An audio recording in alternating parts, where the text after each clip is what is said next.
Halo teman-teman, assalamualaikum. Nah, di sini aku itu mau berbagi resep ya teman-teman ya. Kebetulan juga di sini itu kan aku lagi batuk. Jadinya aku mau buat bahan yang ada di rumah. Kebetulan ini itu resep dari Korea ya teman-teman. Kalian udah pada tahu belum? Ini pir dan jahe gitu dikukus, namanya itu baesuk gitu ya teman-teman ya.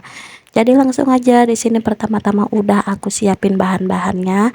Di sini ada pir dan jahe, langsung aja pirnya ini aku kerok pakai sendok ya teman-teman. Terus jahenya ini mau aku kupas-kupasin dulu. Katanya sih ini ampuh ya teman-teman untuk meredakan batuk. Karena aku belum pernah sama sekali buat, ini langsung aja aku buat karena memang ada bahannya ya teman-teman ya. Langsung aja di sini aku udah cuci jahenya ya, terus aku kupas-kupasin, aku potong-potong menjadi 3 bagian, terus aku masukin ke dalam pir yang udah aku kerok tadi.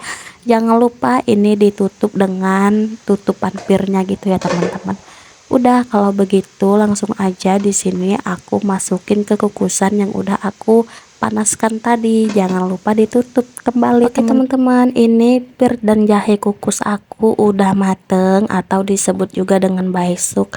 Nah, di sini aku kukus tadi itu selama kurang lebih 30 menitan gitu ya teman-teman.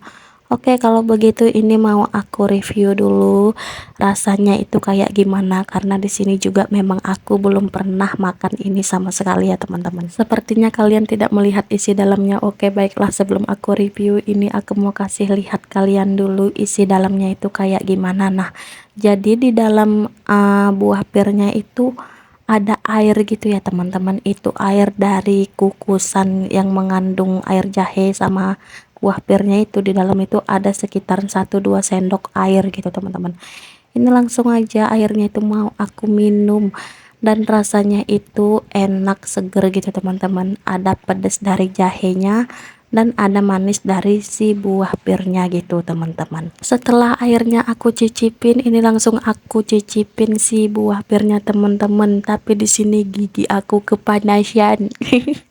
Karena memang ini tuh masih panas, baru keluar dari kukusan dari dandangnya gitu teman-teman. Ini lumayan ampuh sih. Setelah minum ini tadi tenggorokan aku rasanya tuh agak enteng gitu teman-teman. Buat kalian yang penasaran, cus cobain. Dan makasih juga buat kalian yang udah nonton. Assalamualaikum.